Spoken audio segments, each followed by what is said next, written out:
my dear students, welcome you in our studies channel Krishna online study. तो स्वयं किशन यादव और students देखिएगा, जैसा कि हमने ऑलमोस्ट डिफरेंशिएशन अपना खत्म कर दिया है। अब इसके आगे हम पढ़ेंगे application of derivatives. Application of derivatives पढ़ेंगे, मतलब यहाँ पे हम मतलब हमारा ये है कि डिफरेंशिएशन तो हमने पढ़ लिया है, लेकिन अब हमें ये पढ़ना है कि डिफरेंशिएशन का यूज हमारा कहाँ होना है, कैसे होना है, बहुत सारी बातें आज यहाँ पे सीखेंगे।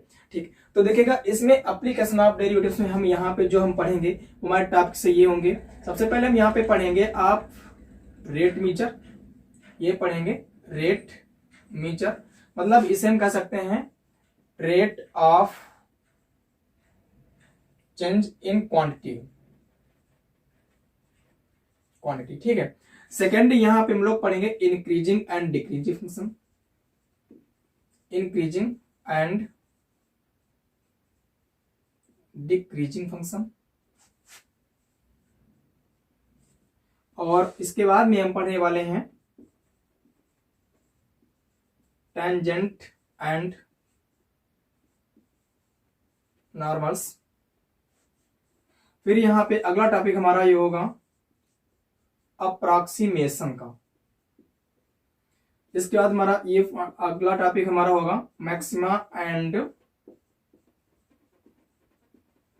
मिनिमा का। ठीक है, तो देखिए एप्लीकेशन ऑफ डेरिवेटिव्स हम ये टॉपिक पढ़ेंगे रेट मीचर, मतलब rate of change in quantity. इसे हिंदी में अगर बोले तो ये राशियों में परिवर्तन की दर। यहां से हम राशियों के परिवर्तन की दर सीखेंगे, कैसे चेंज होती है, उस पर हम प्रॉब्लम सॉल्व करेंगे।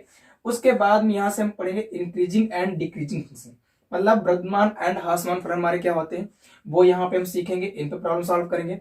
उसके बाद में हम सीखेंगे टेंजेंट एंड नॉर्मल, तो स्पर्श रेखा और अभिलंब। यहां से ये हमें टॉपिक पढ़ना है, यहां से ये टॉपिक पढ़ेंगे, उस पे हमें ये इस पे प्रॉब्लम सॉल्व करनी है।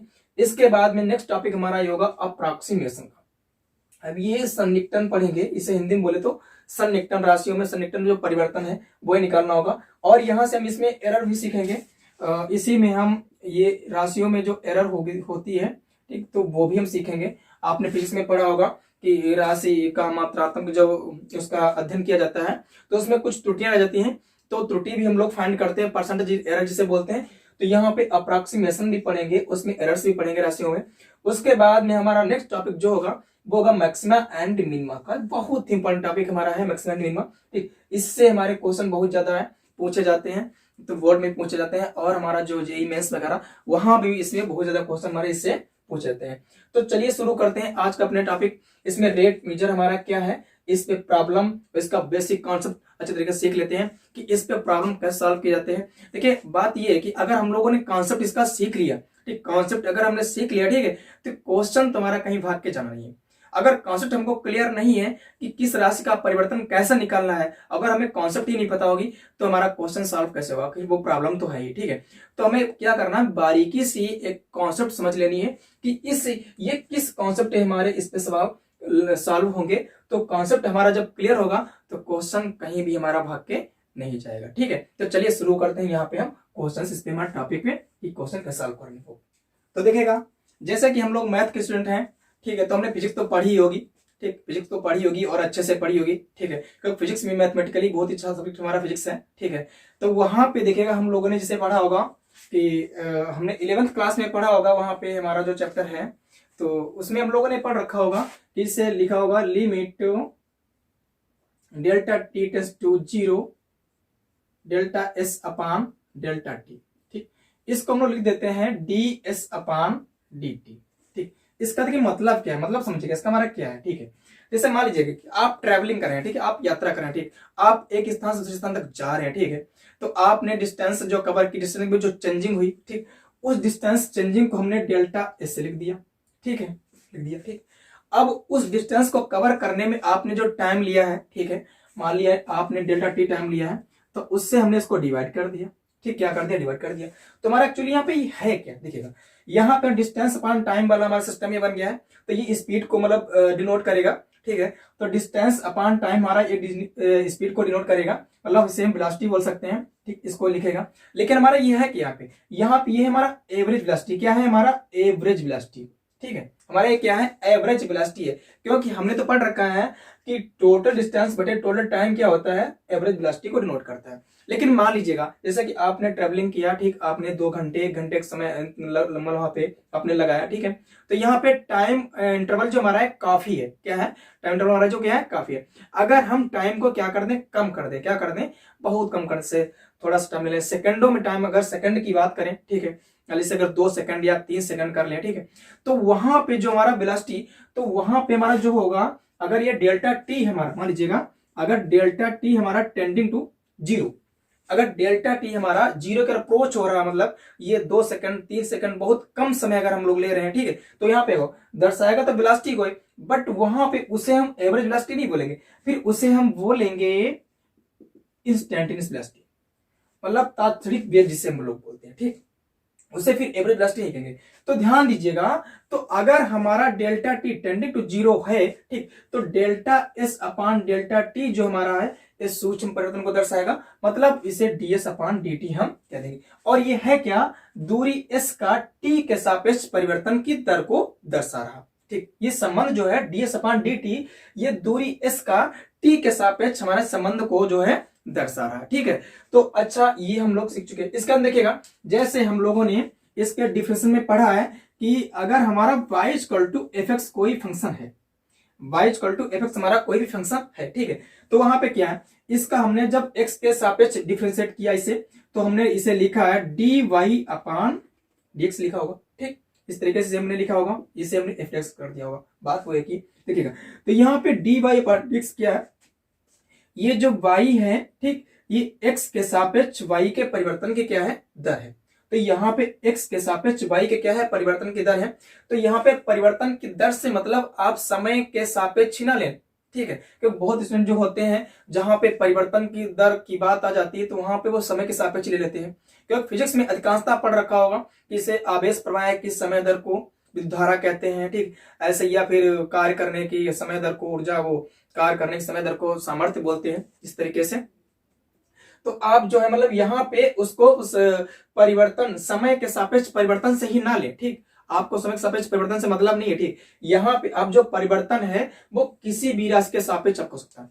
यहाँ पे जो आपका परिवर्तन है वो किसी भी राशि के सापेक्ष हो सकता है। जैसे कि मान लीजिए अगर आपका कोई सर्किल है, क्या है सर्किल, इसकी मान लीजिए रेडियस क्या है, r है, ठीक, इसके एरिया को अगर हम लोग कैपिटल S नोट करें, ठीक, एरिया को S नोट करें, तो अगर इसके एरिया का परिवर्तन अगर त्रिज्या के सापेक्ष ले तो इसको हम इस तरीके से लिखेंगे dA अपॉन dr बोलेंगे। तो यहाँ पे इसके जो एरिया का परिवर्तन है वो इसकी त्रिज्या के सापेक्ष लिया गया, ठीक, त्रिज्या के सापेक्ष लिया से अगर हमारी दूरी x है, x दूरी है, इसका अगर हम परिवर्तन समय के सापेक्ष दर्शाएं तो इसे dx अपॉन dt लिख सकते हैं, ठीक। तो जरूरी नहीं है कि हम जो परिवर्तन दर्शा रहे हैं वो समय के सापेक्ष हो, आप किसी भी राशि का जो परिवर्तन है वो किसी भी राशि के सापेक्ष दर्शा सकते हैं। तो इस पे देखेगा कि कैसे इस पे हम सवाल सॉल्व करते हैं, ठीक है। और यहाँ पे देखिएगा एक बात और भी है, जैसे मान लीजिए अगर आपका यहाँ पे dy अपॉन dx लिखा हुआ, ठीक, इसका मतलब क्या, अगर आपका x जो है इंक्रीज हो रहा है, क्या हो रहा, इंक्रीज हो रहा, ठीक, और देन जो है आपका देन y भी आपका क्या हो रहा, इंक्रीज हो रहा, ध्यान देने वाली बात है, ठीक। अगर आपका x इंक्रीज होता है तब y भी आपका इंक्रीज होता है, मतलब x के बढ़ने पर आपका y भी बढ़ता है, ठीक है, तब आपका dy अपॉन जो dx है ये क्या होगा, पॉजिटिव लिया जाएगा, क्या लिया जाएगा, पॉजिटिव, इसे हम लेंगे, ठीक, ओके। लेकिन अगर क्या, अगर x हमारा इंक्रीज हो रहा, क्या हो रहा, x हमारा इंक्रीज हो रहा और देन हमारा y क्या हो रहा, डिक्रीज, क्या हो रहा, डिक्रीज हो रहा, ठीक, तब हमारा यहां से dy अपॉन जो dx है ये क्या होगा, निगेटिव होगा, क्या होगा, देखिएगा कि अगर x के बढ़ने पर हमारा y बढ़ता है तब dy अपॉन x हमारा क्या होगा, पॉजिटिव होगा, क्लियर है ना। और अगर x के इंक्रीज होने पर, मतलब x के बढ़ने पर y हमारा डिक्रीज हो, y हमारा घटे, तब dy अपॉन x क्या होगा, हमारा निगेटिव होगा, क्लियर हो गया ना। तो ये बात भी हमें क्लियर होनी चाहिए, ठीक है। तो यहाँ पे किसी भी राशि का जो रेट ऑफ चेंज है वो किसी भी राशि के सापेक्ष हम दर्शा सकते हैं, कोई प्रॉब्लम नहीं। तो इसमें क्वेश्चन आपके कैसे सकते हैं उसमें देख लीजिएगा। यहाँ पे एक बात मैं और क्लियर कर देता हूं कि यहाँ पे ध्यान दीजिएगा, जैसे कि इसमें क्या होगा, किसी के क्षेत्रफल का परिवर्तन होगा, एरिया का परिवर्तन होगा, किसी के वॉल्यूम का परिवर्तन होगा, स्फीयर हो सकता है आपका, आपका क्यूब हो सकता है, आपका ट्रायंगल हो सकता है, या फिर आपका कोई सर्किल हो सकता है। इस तरीके से क्वेश्चन हो सकते हैं। तो देखिएगा, ध्यान दीजिएगा। तो जैसे अगर किसी का भी आपका एरिया है, सर्किल हो, ठीक, आपका ये सर्किल हो जैसे, उसका एरिया है, ठीक, या आपका जैसे स्फीयर हो, उसका मतलब सरफेस एरिया हो, स्फीयर होता है उसका सरफेस एरिया को ऐसे डिनोट करते हैं। तो ध्यान दीजिएगा, इसको हम लोग सेंटीमीटर स्क्वायर में, अगर इसकी डायमेंशंस, जैसे सर्किल है उसकी रेडियस आपकी सेंटीमीटर दे रखी है, तो उसका जो एरिया सेंटीमीटर स्क्वायर में होगा। अगर उसकी जो है क्या कहते हैं डायमेंशन मीटर में है, रेडियस मीटर में है, तो उसका एरिया मीटर स्क्वायर में होगा ना, बात क्लियर। ऐसे ही अगर किसी का हम वॉल्यूम निकालें तो क्या होगा, अगर डायमेंशन आपके उसमें सेंटीमीटर में है तो उसका वॉल्यूम क्या होगा, सेंटीमीटर क्यूब में होगा, ठीक है। और या फिर उसका क्या हो सकता है, मीटर क्यूब, अगर डायमेंशन मीटर में है तो मीटर क्यूब हो सकता है, ठीक है। तो आप कह सकते हैं। तो ध्यान दीजिएगा, यहाँ पे समझने वाली बात ये है कि अगर कहीं पे किसी भी राशि का रेट ऑफ चेंज दे रखा है आपका सेंटीमीटर स्क्वायर पर सेकेंड, ठीक, या फिर आपका दे रखा है मीटर स्क्वायर पर सेकंड, तो आपको समझ जाना है कि सेंटीमीटर स्क्वायर किस में आता है, किसी के एरिया को डिनोट करता है। तो ये एरिया के सापेक्ष, मतलब आपका क्या है, मतलब किसी भी एरिया के परिवर्तन की दर, किसके सापेक्ष, समय के सापेक्ष, यहाँ पे किसी के क्षेत्रफल के परिवर्तन की दर को दर्शा रहा, ठीक। अच्छा, मीटर स्क्वायर है तो वही बात हो गई कि मीटर स्क्वायर हमारा क्या, किसी क्षेत्रफल को दर्शाएगा, ठीक। और यहाँ पे पर सेकंड है, मतलब किसी का जो क्षेत्रफल है उसका जो परिवर्तन की दर है वो समय के सापेक्ष यहाँ पे शो हो रही है, ठीक है। ऐसे ही अगर कहीं पे आपका क्या लिखा हो, ऐसे ही मान लीजिए इससे अगर लिखा है आपका सेंटीमीटर क्यूब पर सेकंड, या फिर आपका लिखा है मीटर क्यूब पर सेकंड, ठीक, तो हम समझ जाएंगे कि ये वॉल्यूम के परिवर्तन की दर है समय के सापेक्ष, ठीक। तो सेंटीमीटर क्यूब है, क्यों क्यूब किस में आता है, क्योंकि हमारा जो वॉल्यूम होता है वो 3 डायमेंशनल होता है, उसमें 3 डायमेंशंस होती हैं, और जो हमारा एरिया होता है वो 2 डायमेंशनल होता है, तो उसमें हमारा क्या होगा, सेंटीमीटर स्क्वायर हो सकता है, फीट स्क्वायर, या फिर आपकी डायमेंशन जिसमें हो, डेसीमीटर में हो या फिर डेकामीटर में हो, तो उस तरीके से ले सकते हैं। जरूरी नहीं कि आपका इसमें ही दे रखा हो, मिलीमीटर में हो सकता है आपका, ठीक है। वैसे ज्यादातर हमारा इसमें होता है, तो इसलिए हमने तुमको आपको ये बता दिया। तो क्लियर हो गया ना, ये बात आपकी क्लियर हो गई। अब देखिएगा इस पे क्वेश्चन हम कैसे सॉल्व करते हैं वो देख लीजिएगा जरा। जैसे कि हमारा क्वेश्चन दे रखा है कि वृत्त के क्षेत्रफल के परिवर्तन की दर इसकी त्रिज्या आर के सापेक्ष ज्ञात कीजिए, जबकि आर बराबर 7 सेंटीमीटर आपका दे रखा है, ठीक है। यहाँ पे जरा समझने वाली बात यह है कि इसका देखिएगा, मेन बात है कि अगर आप इसकी कॉन्सेप्ट को क्लियर समझ लेते हैं, ठीक है, तो आपका कोई भी क्वेश्चन, ठीक, मतलब ऐसा नहीं होगा जो आपको प्रॉब्लम करे, ठीक है। हर क्वेश्चन सॉल्व हो जाएगा, लेकिन अगर इसकी कॉन्सेप्ट आपको क्लियर है तो देखिएगा। मैं आपको एक बात बता देना चाहता हूं कि ध्यान दें, यहाँ पे आपसे पूछा गया है कि क्षेत्रफल के परिवर्तन की दर, जरा इस बात को देखिएगा, आपसे क्षेत्रफल के परिवर्तन की दर को पूछा गया और किसके सापेक्ष, इसकी त्रिज्या आर के सापेक्ष पूछा गया, ठीक है। ये है क्या, हमारा सर्किल एक वृत्त है, ठीक है, इसका सर्किल। तो देखिएगा इसको क्या करते हैं सॉल्यूशन में, जरा देखिएगा।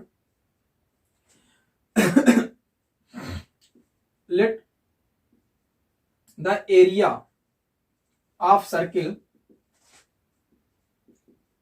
इज ए, ठीक। हमने ये माना कि जो वृत्त है उसका एरिया क्या है, कैपिटल ए है, क्या है, कैपिटल ए है, ठीक।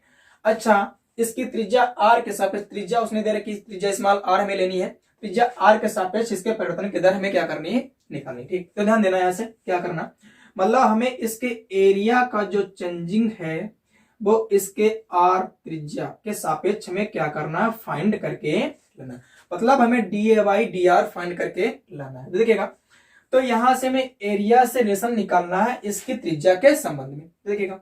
तो हमें तो पता है, हमें क्या पता है, वी नो दैट कि एरिया इक्वल टू क्या होता है, पाई आर स्क्वायर। भाई सर्किल का एरिया हमारा पाई स्क्वायर तो होता है ना, होता है ना। अब क्या करेंगे, यहां से इसका आर के सापेक्ष इसका अवकलन कर देंगे, तो क्या निकालेंगे यहां से, D A upon D R, ठीक। तो क्या हो जाएगा हमारा, पाई तो कांस्टेंट हो जाएगा, ठीक। अब आर स्क्वायर यह हो जाएगा हमारा 2r, क्या हो जाएगा, 2r हो जाएगा, ठीक। लेकिन ध्यान दें कि हमारा जो एरिया होता है पाई स्क्वायर होता है सर्किल का, ठीक है।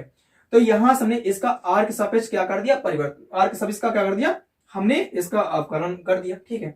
D A by D R निकालिए, तो पाई तो कांस्टेंट है, अब आर स्क्वायर का बच्चा क्या हो जाएगा, 2r हो जाएगा, ठीक। क्योंकि हम आर के सापेक्ष कर रहे हैं तो आर स्क्वायर का हमारा 2r हो जाएगा, बस बात खत्म हो गई, ठीक। लेकिन क्या रखा, परिवर्तन की दर आपको ज्ञात करनी है जब आपका आर बराबर 7 सेंटीमीटर दे रखा। ठीक, देखिएगा तो D A upon D R, जब आपका आर कितना 7, तो क्या कर देंगे, पाई तो आपको पता है ये 2 पाई हो गया, गुड़े आर कितना, यहां से पाई की वैल्यू लेते हैं। ठीक, पाई मारा होता है 22/7 गुड़े आर मारा कितना है 7, 7 7 हमारा कैंसिल हो गया, क्या निकल के आएगा 22 दूना 44। ध्यान दीजिएगा ये हमारा जो निकल के 22 दूना 44 तुम्हारा हो जाएगा 44 सेंटीमीटर हमारा निकल के ये आ जाएगा। तुम्हारा ये क्वेश्चन सॉल्व हो चुका है। ओके, तो इस तरीके से हम क्या करेंगे, इसको हम सॉल्व कर लेंगे।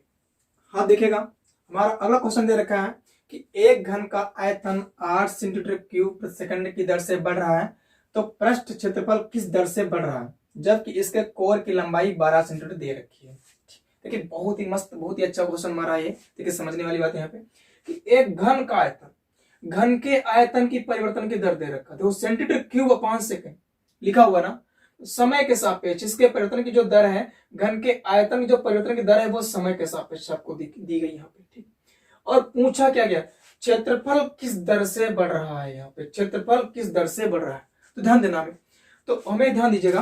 तो यहां से क्या करते हैं, इसको सॉल्व करने के लिए देखिएगा, समझिएगा अगर हम मान लें यहाँ पे आपका कोई घन दे रखा, क्या दे रखा आपका घन दे रखा, घन इस तरीके से होता है ना, इस तरीके से आपका घन होता है, ये देखो हमने घन बना दिया यहाँ पे। ठीक, इस तरीके से आपका जो घन होता है, तो इसकी अगर भुजा आपने ये मान ली x, ठीक है, तो इसकी ये वाली भुजा भी तो x ही होगी और इसकी ये वाली भुजा भी तो x होगी, क्योंकि घन में क्या होता है, इसकी सभी कोरे मतलब सभी उसकी भुजाएं क्या होती है, बराबर होती है। क्या होती है, अगर आपने x ली तो a भी x होगी और a भी क्या होगी, x होगी ना, क्लियर है ना। तो घन की सभी भुजाएं क्या होती है, बराबर होती है। तो हम यहां से मान लेते हैं कि माना घन के कोर की लंबाई x सेंटीमीटर में दे रखा ना, सेंटीमीटर है। ठीक, तब इसका आयतन क्या होगा, तब इसका आयतन b = क्या होगा, ध्यान दीजिएगा b = आपका क्या होगा, x क्यूब होगा, क्योंकि आयतन क्या होता है घन का, भुजा क्यूब होता है ना, इसकी भुजा यहाँ पे x की है, x क्यूब हो जाएगा। ठीक है, और इसका पृष्ठ क्या हो जाएगा, एंड पृष्ठ इस पर क्या हो जाएगा 6x² हो जाएगा, क्योंकि होता है 6 गुणे भुजा स्क्वायर, इसकी भुजा हमने x ली तो 6x² हो जाएगा, इसका पृष्ठ सरफेस एरिया इसका 6x² हो जाएगा ना, क्लियर है बात। क्या देखिएगा हमें यहाँ पे इसने घन का आयतन 8 सेंटीमीटर क्यूब प्रति सेकंड की दर से बढ़ रहा है, उससे यहाँ पे हमें घन के आयतन की परिवर्तन की दर दे रखी है। ठीक है, क्या करते हैं इसका, यहां से इसका t के सापेक्ष अपलन कर देते हैं, तो हमारा dv/dt हो जाएगा ना, इसका क्या हो जाएगा 3x² हो जाएगा। लेकिन बच्चा ध्यान देना यहाँ पे कि केवल 3x² से यहाँ पे काम नहीं चलने वाला, क्यों, क्योंकि यहाँ पे हम x के सापेक्ष अवकलन नहीं कर रहे हैं, हम यहाँ पे जो अवकलन कर रहे हैं वो t के सापेक्ष में कर रहे हैं। ठीक, तो चैन रूल से हमारा यहाँ से क्या हो जाएगा पता है आपको, dx/dt और भी आ जाएगा। और जरा ज्ञात कीजिए, जरा ध्यान दीजिएगा इस बात पे, आपको ये दे क्या रखा है, आयतन के परिवर्तन की दर समय के सापेक्ष, और ये क्या है आयतन है हमारा, v क्या हमारा वॉल्यूम आयतन है, और ये समय के सापेक्ष परिवर्तन की दर, तो क्या हो जाएगा, चूंकि हमें गिवन कर रखा है dv/, इसकी जगह ले लेते हैं, ये हमारा क्या हो गया 8। ठीक, ये हमारा क्या 3x² dx/dt। ओके, ठीक, तो क्या करते हैं, ये हमारा इधर आ जाएगा, तो यहां से हमारा dx/dt आ जाएगा 8/3x² हमारा आ गया। ठीक, ये बात क्लियर, इतना हमारा आ गया। हमें देखिए फाइंड क्या करना, हमें फाइंड करना ये कि क्षेत्रफल किस दर से बढ़ रहा, मतलब हमें निकाल के लाना है यार ds/dt, इसका क्षेत्रफल यही तो होगा, पृष्ठ एरिया सरफेस एरिया से हम लोग बोलते हैं। क्या करते हैं, इसका भी t के सापेक्ष अपलन कर दीजिएगा, क्योंकि हमें t के सापेक्ष इसके सरफेस एरिया का हमें परिवर्तन निकालना है। तो क्या कर देंगे, यहां से ds/dt कर देते हैं, बच्चा देखेगा तो यहाँ पे मेरा 6x² है, ये क्या हो जाएगा 6 2 जा कितना होगा 12x हो जाएगा।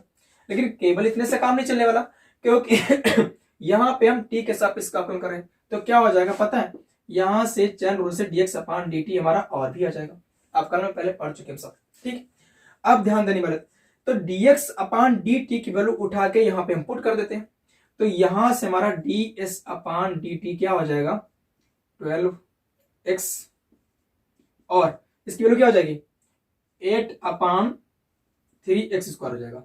ये हो जाएगा ना, काट दीजिएगा इसको, 3 1 जा 3, 3 4 जा 12 और x है इसकी घात कैंसिल हो गया। ठीक है, तो कितना बचा ds/dt हमारा निकल के आ जाएगा 8 4 जा 32 अपान में x। अब ध्यान देना उसने क्या रखा, जब कि इसके कोर की लंबाई कितनी है 12 सेंटीमीटर, x की वैल्यू कितने 12 रखेंगे यहाँ पे और हमें यहां से इसका आंसर निकाल देंगे। तो क्या करेंगे, जब आपका क्या होगा, जब x की कितना 12 आपका, मतलब आपका ds/dt कितना होगा x = 12, तो क्या होगा आपका 32 अपान में 12, काट दीजिएगा, किससे कट जाएगा 4 यही 12 4 8 32, आपका निकल के आ गया 8/3। क्योंकि ये क्षेत्रफल है तो क्या होगा सेंटीमीटर स्क्वायर, क्या होगा सेंटीमीटर स्क्वायर प्रति सेकंड। ये आपका क्या हो गया फाइनल का आंसर आ चुका। तो समझ में आता है। देखिए हमें यहाँ पे ये आयतन की परिवर्तन की दर दे रखी थी, हमने इसका आयतन v मान लिया, ठीक, वो घन के कोर की लंबाई x मान ली, इसका आयतन v = x³ हो जाएगा, सरफेस इसका 6x² हो जाएगा। इसका t के सापेक्ष हमने अवकलन किया तो dv/dt हमने फाइंड कर लिया, चरण रूल से हमारा dx/dt और भी साथ में हो गया। इसकी वैल्यू तो हमें उसने दे ही रखी 8 सेंटीमीटर, ठीक, और यहां से ना dx/dt की वैल्यू हमने निकाल ली। जो कि फाइंड करना था ds/dt, क्या फाइंड करना ds/dt फाइंड करना था हमें, ये फाइंड करना था, ठीक। तो यहां से हमने इसका भी t के सापेक्ष अवकलन कर दिया। यहाँ पे जो dx/dt है इसकी वैल्यू हमने उठा के यहां से ये यहां हमने पुट कर दी, ठीक, ये हमने वैल्यू पुट की, जो हमारा बचा उसको हमने काट पीट लिया, ठीक। और यहां से x = 12 पे हमने यहां से ds/dt की वैल्यू फाइंड कर ली, हमारा ये इसका क्या हो गया आंसर हो गया, ठीक। तो क्लियर है। तो देखिएगा नेक्स्ट क्वेश्चन हमारा दे रखा है कि एक वृत्त की त्रिज्या समान रूप से 3 सेंटीमीटर प्रति सेकंड की दर से बढ़ रही है, तो ज्ञात कीजिए कि वृत्त का क्षेत्रफल किस दर से बढ़ रहा है जबकि त्रिज्या 10 सेंटीमीटर है। ठीक, देखिए ये भी बहुत ही हमारा अच्छा क्वेश्चन है, ऐसे बहुत सारे क्वेश्चन हमारे एग्जाम में पूछे जाते हैं, ठीक है। तो देखिएगा इसको कैसे सॉल्व करते हैं, ध्यान देने वाली बात यहाँ पे ध्यान दीजिएगा। देखिएगा यहाँ पे कह रहा है कि वृत्त की त्रिज्या जो समान रूप से इतनी दर से भैया बढ़ रही है, क्या हो रही बढ़ रही है। तो यहाँ पे हमसे पूछा है कि वृत्त का क्षेत्रफल किस दर से बढ़ रहा है, ठीक। तो देखिए इस राशि का रेट ऑफ चेंज हमसे पूछा है, ठीक, और इस राशि का रेट ऑफ चेंज हमें त्रिज्या का रेट ऑफ चेंज हमें दे रखा है, ठीक। तो ध्यान देना यहाँ पे क्या करते हैं, यहाँ पे माना वृत्त की त्रिज्या r व क्षेत्रफल कैपिटल A है, ठीक, हमने मान लिया, समझे। तो यहां से क्या करना है, तो इसका एरिया हमारा क्या होगा πr² होगा। देखिए यहां से ध्यान दीजिएगा इसकी त्रिज्या का परिवर्तन दे रखा है समय के सापेक्ष 3 सेंटीमीटर प्रति सेकंड, मतलब अगर त्रिज्या आपने r मानी है तो उसने आपको dr/dt दे रखा है, कितना 3 सेंटीमीटर पर सेकंड दे रखा है। और उसने पूछा कि क्षेत्रफल किस दर से बढ़ रहा है, उसने मतलब उसने तुमसे पूछ लिया है कि क्षेत्रफल का परिवर्तन समय के सापेक्ष ही उसने पूछ लिया, तुम्हें ये फाइंड करके लाना है, ठीक, ये फाइंड करके लाना है, उसने क्वेश्चन में ये दे रखा है। तो देखिएगा हमें ये रेट ऑफ चेंज फाइंड करके लाना है और ये रेट ऑफ चेंज दे रखा है। तो ए और आर में हम संबंध लिखेंगे कि क्या है, ठीक। जिन राशियों का हमें परिवर्तन निकालना है तो उन राशि और जिन राशियों का परिवर्तन हमें दे रखा है, ठीक है। तो क्या करते हैं पहले उन राशियों में हम लोग संबंध निकाल लेते हैं। तो मतलब देखिए क्षेत्रफल का संबंध त्रिज्या से क्या है, ये होता है ना, होता है, हमें ये फाइंड करना। हम देख रहे हैं टी के सापेक्ष इसका क्या है अवकलन किया गया, तो क्या करते हैं इसका टी के सापेक्ष अवकलन कर दीजिएगा, तुम्हारा dA/dt हो जाएगा। देखिए हमारा पाई कांस्टेंट हो जाएगा, r² बच्चा हो जाएगा 2r। लेकिन ध्यान दे यहाँ पे अब केवल 2r से काम नहीं चलेगा, क्यों, क्योंकि यहाँ पे हम t के सापेक्ष इसका अवकलन कर रहे हैं। अब ये राशि हमारा r, ठीक, फलन हमारा r का, तो क्या हो जाएगा यहाँ पे जानते हो dr/dt हमारा और हो जाएगा चैन रूल से, ये हम पीछे पढ़ चुके हैं, ठीक। अब ध्यान देना ऐसे, और डिस dr/dt की वैल्यू हमें दे रखी है, चूंकि क्या है dr/dt कितना भी आपको दे रखा है 3 सेंटीमीटर पर सेकंड दे रखा है, पुट कर दीजिएगा। तो यहां से आपका dA/dt कितना हो जाएगा 2πr तो है, और कितना हो जाएगा 3।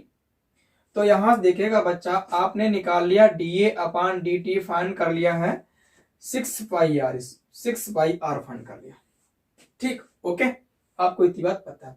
अब देखिए इसने क्या रखा, जब आपकी त्रिज्या कितनी है 10 सेंटीमीटर, आपको क्षेत्रफल के परिवर्तन की दर तो निकालनी है जब की त्रिज्या उसकी 10 सेंटीमीटर होनी चाहिए।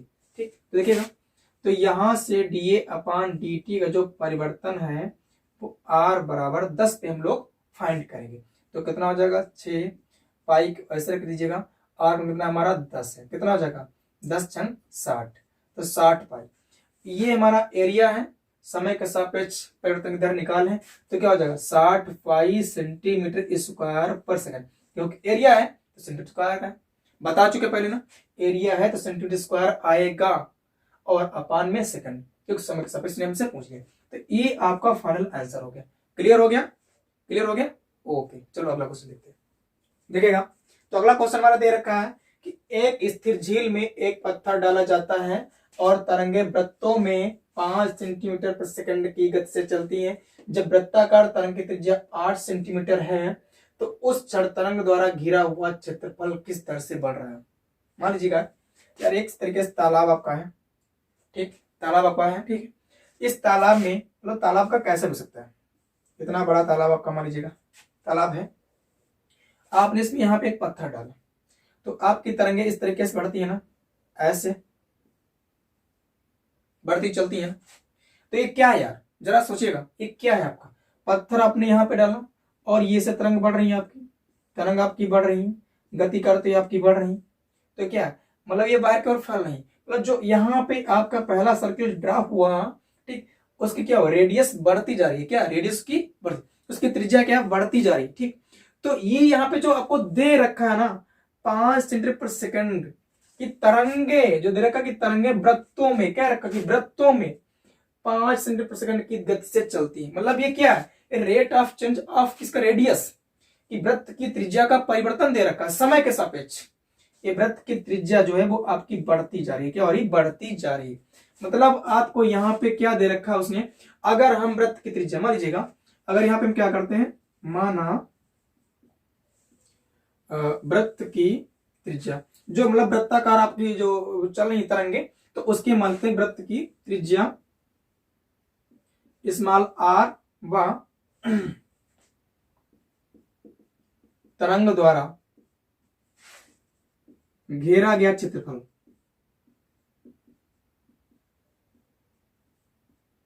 कैपिटल ए है, क्या कैपिटल ए। देखिएगा यहाँ पे जो मैं दे रखा है वो मैं क्या दे रखा है, उसने मैं दे रखा है, गिवन कर रखा है यार कि dr/dt इक्वल टू 5 सेंटीमीटर पर सेकंड दे रखा है। और पूछा क्या है, rate of change of area, कि क्षेत्रफल किस दर से बढ़ रहा है, और हमसे उसने पूछ लिया है कि dA/dt equal to question mark, ये हमसे उसने पूछ लिया। तो ध्यान दीजिएगा तो हमने पहले बताया कि मैं इसका रेट ऑफ चेंज पूछा है एरिया का, और रेट ऑफ चेंज इसका रेडियस का दे रखा है, तो मैं इस ए का, हमें ए का आर से संबंध क्या है वो पता करके हमें लिखना है, और उसी के सापेक्ष हमें टाइम के सापेक्ष क्या करना है, डिफरेंस कर देना। बस देखिएगा, तो हमने मान रखा कि इस वृत्त की त्रिज्या हमारी आर है, तरंग द्वारा घेरा क्षेत्रफल हमारा कैपिटल है, तो ए इक्वल टू क्या हो जाएगा हमारा पाई आर स्क्वायर हो जाएगा, तो तरंगे जो हमारी फैलेंगी वृत्ताकार रूप में फैलती है, तो हमारे सर्किल ड्रा हो रहे हैं ना, सर्किल हमारे बन रहे हैं, इसका एरिया क्या हो जाएगा, पाई स्क्वायर हो जाएगा। टी के सापेक्ष अवकलन कर देते हैं, तो यहां से dA/dt फाइंड करते हैं, तो हमारा क्या हो जाएगा, ये हमारा पाई तो ऐसा रहेगा 2πr हो जाएगा, क्या हो जाएगा 2πr, बट टी के सापेक्ष कर रहे हैं तो हमारा क्या हो जाएगा, यहां से dr/dt और भी हो जाएगा। और ये हमें गिवन कर रखा कितना 5, तो हमारा देखिएगा, तो हमारा यहां से dA/dt क्या हो जाएगा 2πr इंटू 5, कितना जाएगा 5 टू जा 10, तो dA/dt हमारा यहां से हो चुका है 5 टू जा 10πr। और क्या कर रखा, उमें क्षेत्रफल के परिवर्तन की दर निकालनी, जब वृत्ताकार तरंग की त्रिज्या कितनी है 8 सेंटीमीटर है यहाँ से, ठीक, तो हमने त्रिज्या को r से लिया, तो यहां से हमें निकालना है कि dA/dt कब फाइंड करना, जब r इक्वल टू आपका कितना 8, कितना हो जाएगा 10 पाई की वैल्यू तो ऐसे रखिएगा, पाई r कितना आपका 8, कितना हो जाएगा 80 पाई, एरिया है तो क्या हो जाएगा आपका सेंटीमीटर स्क्वायर हो जाएगा, समय बटे टाइम तो क्या हो जाएगा पर सेकंड हो जाएगा। ये आपका फंक्शन बिल्कुल इसके पहले वाला जैसा क्वेश्चन था बिल्कुल सेम ऐसा ही क्वेश्चन ही दे रखा है, सिर्फ आप क्वेश्चन थोड़ा सा चेंज करके दे दिया है, बाकी क्वेश्चन हमारा वही समझिएगा तो क्वेश्चन हमारा वही क्वेश्चन दे ही रखा बिल्कुल, इसलिए क्या वैल्यू चेंज कर रखी उसने। ठीक है, क्लियर है, समझ में आ गया होगा। ठीक है आगे बढ़ते हैं। आप देखिएगा अगला क्वेश्चन में दे रखा है, बहुत अच्छा क्वेश्चन हमारा है, बहुत ही बार पूछा गया है, बहुत ही अच्छा और बहुत ही मस्त क्वेश्चन दे रखा है। ठीक है देखिए क्वेश्चन हमारा दे रखा है कि एक गुब्बारा जो स्लैब गोलाकार रहता है एक पंप द्वारा 900 सेंटीमीटर क्यूब प्रति सेकंड गैस भरकर फुलाया जाता है। गुब्बारे की त्रिज्या के परिवर्तन की दर ज्ञात कीजिए जब त्रिज्या 15 सेंटीमीटर है। तो जरा इस वर्ड पे ध्यान दीजिएगा, एक गुब्बारा स्लैब गोलाकार रहता है, बिल्कुल इस फेयर जैसा हमारा होता है गोला, कैसा होता है गोला, वो गोला रहता है। तो गुब्बारे नहीं लंबे लंबे होते हैं, ठीक है, पतले से होते हैं, ठीक है, लेकिन यहाँ पर उसने क्या रखा कि गुब्बारा कैसा गोलाकार जैसे हमारा स्फीयर होता है। ठीक, तो मैं स्फीयर गुब्बारे को स्फीयर मान के चलना है कि एक हमारा गुब्बारा है जो बिल्कुल स्फीयर टाइप का है, उसमें गैस भरी जाती है, उसको इस दर से गैस भर करके फुलाया जा रहा है पंप द्वारा। ठीक है, तो ध्यान दीजिएगा जब गुब्बारा फैल रहा है फूल है, ठीक, तो उसमें क्या परिवर्तन हो रहा है, उसके आयतन में चेंजिंग आ रही है।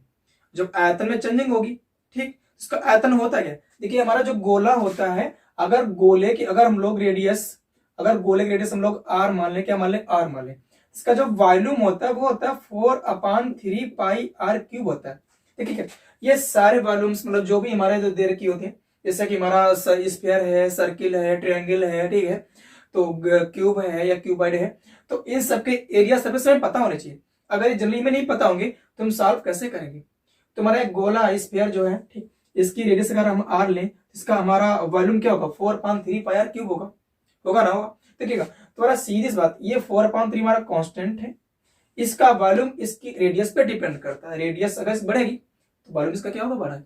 इसने वॉल्यूम कह रखा कि 900 सेंटीमीटर क्यूब या सेंटीमीटर क्यूब दे रखा है ना, अभी हमने तो बताया था कि पहले कि क्या होगा आयतन के परिवर्तन की दर समय के सापेक्ष दे रखी, मतलब उसने हमको यहाँ पे dv/dt दे रखा है 900। ओके, हमें आयतन के परिवर्तन की दर दे रखी, क्या पूछा त्रिज्या के परिवर्तन की दर हमको उसने पूछ ली है। ठीक, तो देखिएगा यहां से उसने हमें गिवन क्या कर रखा है, तो यहां से क्या करते हैं, मान लेते हैं कि गुब्बारे की त्रिज्या, ठीक, माना गुब्बारे की त्रिज्या r सेंटीमीटर। ओके, ये हमने मान लिया, ठीक। तो इसका आयतन क्या होगा, तब इसका आयतन, तो ध्यान देना में उसने हमें यहां से dv/dt दे रखा है और त्रिज्या अगर हम उसके r मानी है तो dr/dt उसने हमसे पूछ रखा है।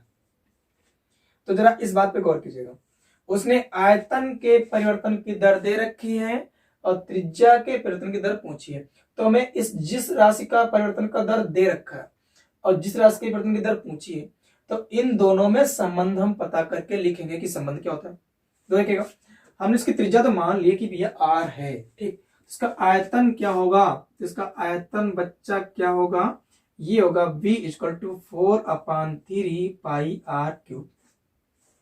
दिखाई पड़ रहा है कि dv/dt दे रखा है ना, क्या करते हैं इसका t के सापेक्ष डिफरेंस कर दीजिएगा।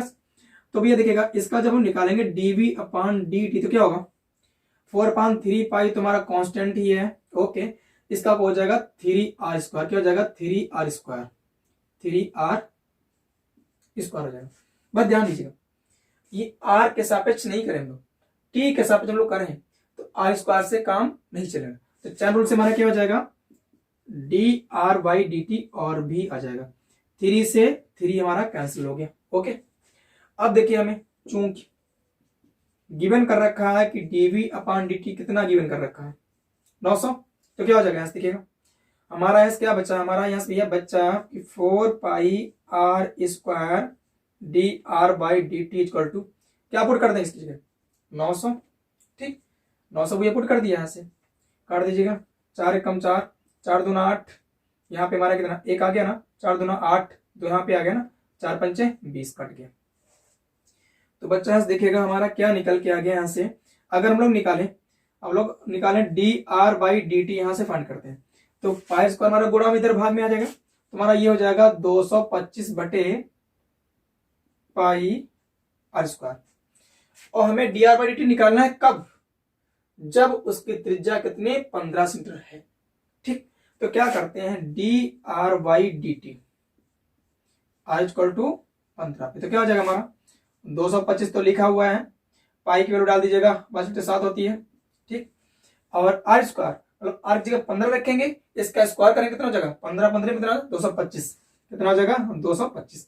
225 से 225 हमारा कैंसिल हो गया। ओके बच्चा, ये हमारा कैंसिल हो गया। 7 ऊपर पहुंच जाएगा, कितना आ गया 7/22। तो यहां से हमारा D R by D T निकल के आ गया 7/22। ये क्या रेडियस है, रेडियस हमारी डिस्टेंस ही होती है ना, तो क्या हो जाएगा सेंटीमीटर पर सेकंड। ये हमारा इसका फाइनल आंसर है। तो क्लियर हो गया, तो समझ में आ गया कि इस क्वेश्चन को हमने कैसे सॉल्व किया और कैसे सॉल्व हमारे सारे क्वेश्चन हो रहे हैं। कॉन्सेप्ट पता होनी चाहिए कि जिस राशि का चेंजिंग दे रखी है, ठीक, और जिस राशि का हमें निकालना है, तो उन दोनों रिलेशन लोग क्या करते हैं निकाल लेते हैं, फाइनली हम लोग फाइंड कर लेते हैं। ओके, क्लियर हो गया होगा। ओके चलो आगे देखिए, अगला क्वेश्चन दे रखा, बहुत ही अच्छा क्वेश्चन हमारा है, बहुत ही बार पूछा गया है और एनसीईआरटी की बुक से लिया गया है। तो एनसीईआरटी में सारे क्वेश्चन एनसीईआरटी में आपको मिल जाएंगे। ठीक, सभी क्वेश्चन आपके एनसीईआरटी से लगवाए जा रहे हैं। तो ये देखिए बहुत ही अच्छा क्वेश्चन आपका है। इस क्वेश्चन देखिए क्या कह रखा, ये कह रखा कि एक कण वक्र 6y बराबर x³ + 2 के अनुगत गति कर रहा है। वक्र पर उन बिंदुओं को ज्ञात कीजिए जबकि x निर्देशांक की तुलना में y निर्देशांक 8 गुना तीव्रता से बदल रहा है। एक आपका कर्व दे रखा, वक्र दे रखा, कुछ भी हो सकता है आपका, वो आपका जो भी हो आपका, मतलब किस तरीके से आपकी कर्व दे रखी है, वक्र दे रखा, उस पे आपका क्या है, तो जो कण है वो गति कर रहा है। ठीक, और वो इस इक्वेशन के अनुसार गति कर रहा है। ठीक, और कह रखा कि उस वक्र पे आपको वे बिंदु ज्ञात करने हैं जहां पे x निर्देशांक की तुलना में y निर्देशांक 8 गुना तीव्रता से चेंज हो रहा है। ठीक, तो देखिए ध्यान देना है ऐसे, इस क्वेश्चन को सॉल्व करते हैं, ध्यान देना क्या इसमें करना है। देखिए t के सापेक्ष x के परिवर्तन की दर बराबर dx/dt होगी ना। इसी प्रकार t के सापेक्ष y के परिवर्तन की दर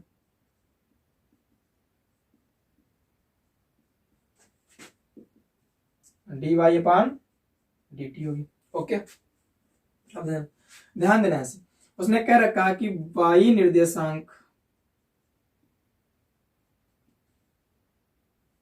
के परिवर्तन की दर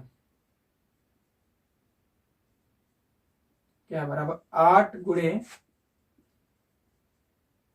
x निर्देशांक के परिवर्तन की दर दे रखी। मतलब क्या हो जाएगा, यहां से dy/dt = 8 गुणे dx/dt। Question number first. और मैं गिवन कर रखा है ये चीज, देखिए गिवन कर रखा है, गिवन 6y बराबर x³ + 2 इधर का ना, क्या करते हैं यहां से dy/dt है, तो इसका इक्वेशन नंबर 2 मान लेते हैं इसे, इसका t के सापेक्ष अपकरण कर देते हैं, तो क्या हो जाएगा 6dy/dt = क्या हो जाएगा 3x²। t के सापेक्ष कर रहे हैं तो क्या हो गया यहाँ से dx/dt और भी आ जाएगा, 2 कॉन्स्टेंट का क्या हो जाएगा 0 हो जाएगा। हो गया ना, इसको काट दीजिएगा यहाँ से, 3 1 जा 3, 3 2 जा 6, तो हमारा यहाँ से क्या हो गया 2dy/dt = क्या है हमारा x² हमारा और dx/dt। यहां से समीकरण x dy/dt की वैल्यू उठा के यहाँ पे पुट कर दीजिएगा, तो क्या होगा 2 गुणे 8 dx/dt बराबर में स्क्वायर dx/dt। तो dx/dt कैंसिल हमारा हो गया, 8 दूनी 16, तो हमारा x² हो गया यहाँ से 16, तो x बराबर निकल के आ जाएगा ±4। ओके, निकल के आ गया। अब ध्यान देना क्या करते हैं, यहाँ से निकाल लेते हैं, जब आपका x कितना है 4 ले रहे हैं, ठीक, समीकरण 2 से निकाल लेते हैं। ठीक, तो समीकरण 2 से देखेगा 6y बराबर एक्स क्यूब दे रखा है, तो 4 का क्यूब प्लस में 2, 4 चक्कू 16 चक्कू 64, 64 तो कितना हो जाएगा 68 हो जाएगा। तो यहाँ से 6y इक्वल टू हमारा हो गया 66 होगा, कितना होगा 66 होगा। ये कट जाएगा, 6 कम 6 और 6 11 छक्का 66, तुम्हारा y इक्वल कितना हो गया यहाँ से 11 आ चुका। ओके, अब देखिएगा हमारा जब x तुम्हारा निर्देशांक एक आ गया कि x comma y equal to एक क्या आ गया हमारा 4 कामा 11, ठीक, ये हमारा एक पॉइंट आ चुका। इसके लिए निगेटिव में तो है, क्या करते हैं जब हमारा क्या होगा जब x बराबर माइनस में 4 होगा तब देखिएगा समीकरण 2 से क्या करते हैं 6y बराबर -4 का क्यूब प्लस में 2, ये क्या होगा अब की बार हमारा होगा माइनस में 64, कितना होगा माइनस में 64, तो 6y इक्वल टू हमारा हो जाएगा ये माइनस में 64 प्लस में हमारा होगा 2, तो हमारा y equal to 6y equal to हमारा हो जाएगा माइनस में 62, ठीक। तो यहां से हमारा y इक्वल टू कितना निकल के आ जाएगा -62/6, काट दीजिएगा 31 दूना 62 और 2 तिहाई 6 हो गया ना। तो हमारा यहां से ये निकल के आ गया माइनस में 31/3, तो अब की बार हमारा पॉइंट ये हो गया माइनस में 4 कमा माइनस में 31/3, ये हमारा इसका आंसर आ चुका। तुम्हारा ये वो पॉइंट है, ठीक, ये वो पॉइंट है जिन पॉइंटों पर एक्स निर्देशांक की तुलना में वाई निर्देशांक 8 गुना तीव्रता से बदल रहा है। तो ये हमने इस तरीके से पॉइंट फाइंड किया। तो क्लियर हो गया ना, समझ में आ गया होगा आगे। तो देखिएगा अगला हमारा क्वेश्चन दे रखा है, ये लास्ट क्वेश्चन हमारा इस टॉपिक का है। तो यहाँ पे क्वेश्चन समझते हैं। कह रखा है एक गुब्बारा जो सदैव गोलाकार रहता है का परिवर्तनशील व्यास 3/2 ब्रैकेट में 2x+1 है, x के सापेक्ष आयतन के परिवर्तन की दर ज्ञात कीजिए। देखिएगा अभी इसके पहले हमने लगाया था किस तरीके से क्वेश्चन गुब्बारा वाला, वहां पे हमने आयतन के जो परिवर्तन की दर थी वो समय के सापेक्ष हमने फाइंड की थी, वो दे रखी थी। यहाँ पे जो आयतन की परिवर्तन की दर है वो यहाँ पे उसने x के सापेक्ष हमसे पूछी है, ध्यान दीजिएगा। तो इसका जो व्यास कितना है गुब्बारे का, देखिएगा गुब्बारे का जो व्यास है, गुब्बारे का व्यास परिवर्तनशील है, तो व्यास हमारा दे रखा है 3/2 ब्रैकेट में 2x+1, ठीक। तो गुब्बारे की त्रिज्या अगर हम लोग r ले लें तो क्या होगा, तो इसलिए गुब्बारे की त्रिज्या क्या होगी, गुब्बारे की त्रिज्या r क्या हो जाएगी, इसकी आधी हो जाएगी, क्या हो जाएगी इसकी आधी हो जाएगी, मतलब कितना हो जाएगा 3/4 2x+1 हो जाएगी। इसको 2 से डिवाइड करेंगे वो 2 इस 2 के मल्टीप्लाई में तो जाएगा, तो 3/4 नहीं जाएगा, 3/4 2x+1 हमारे त्रिज्या की हो जाएगी, ठीक। इसका अगर हम लोग आयतन v लें तो इसका आयतन क्या होगा, इसके अगर आयतन को v से लिखे गुब्बारे को, तो आयतन v इक्वल टू क्या होगा 4/3 पाई, त्रिज्या हमने r से लिखी तो 4/3 पाई r³ हो जाएगा, हो जाएगा ना। इसकी r यहाँ पे हम डाल देते हैं कि r दे रखा है, तो v इक्वल टू हमारा क्या हो जाएगा 4/3 पाई r की वैल्यू ये पुट करो क्या होगा 3/4 और 2x+1 का क्या whole of cube, whole of cube दे रखा, ये क्यूब निकालेगा इसका क्या होगा, तो v इक्वल टू हमारा हो जाएगा 4/3 पाई, ये हो जाएगा 3 × 9 = 27, क्या हो जाएगा 27, 4 चक्कू 16 चक्कू 64 हमारा ये हो जाएगा, और ये हो जाएगा 2x+1 का होल ऑफ क्यूब हो जाएगा। यहाँ से काट दीजिएगा 3 × 1 = 3, 3 × 9 = 27, 4 × 1 = 4, 16 चक्कू 64 हमारा ये कट गया। तो हमारा v यहाँ से निकल के आ गया 9π/16 और 2x+1 का होल ऑफ क्यूब। अब क्या करते हैं, चूंकि यहाँ पे आयतन के परिवर्तन की दर x के सापेक्ष में पूछी गई, तो क्या करेंगे, हमारा आयतन है इसका x के सापेक्ष में अवकलन कर देंगे। तो देखिएगा क्या करते हैं, तो यहाँ से निकालेंगे dv/dx निकालते हैं, तुम्हारा क्या हो जाएगा, ठीक है, ये इतना टर्म हमारा, देखिए इतना टर्म तो हमारा कांस्टेंट है, तो इसको ऐसे ले लेंगे 9π/16 तो कांस्टेंट ही है। इसका जब करेंगे तो इसकी घात का पहले होगा, घात 3 है वो हमारी आगे आ जाएगी 3, बचेगा 2x+1 की घात 2, एक घात की क्या हो जाएगी कम हो जाएगी। अब इस 2x+1 का चैन रूल से 2x+1 का फिर करेंगे तो 2x का क्या हो जाएगा 2 होगा, 1 का क्या हो जाएगा 0, तो हमारा क्या बचा 2, ये हो गया, ठीक। इसको और 2 एक कम 2 2 अट्ठी 16, ये हमारा कट गया। ठीक, 9 है 27, तो dv अपान डी एक्स हमारा निकल के आ गया 27 पाई बटे कितना हमारा 8 और 2x प्लस 1 का होल ऑफ स्क्वायर, ये हमारा निकल के आ गया। इसके आयतन के जो परिवर्तन की दर है सरफेस हमारी ये 27 पाई बटे 8, 2x प्लस 1 का होल ऑफ स्क्वायर निकल के आ गया। तो क्लियर है, सबको समझ में आ गया होगा। ओके।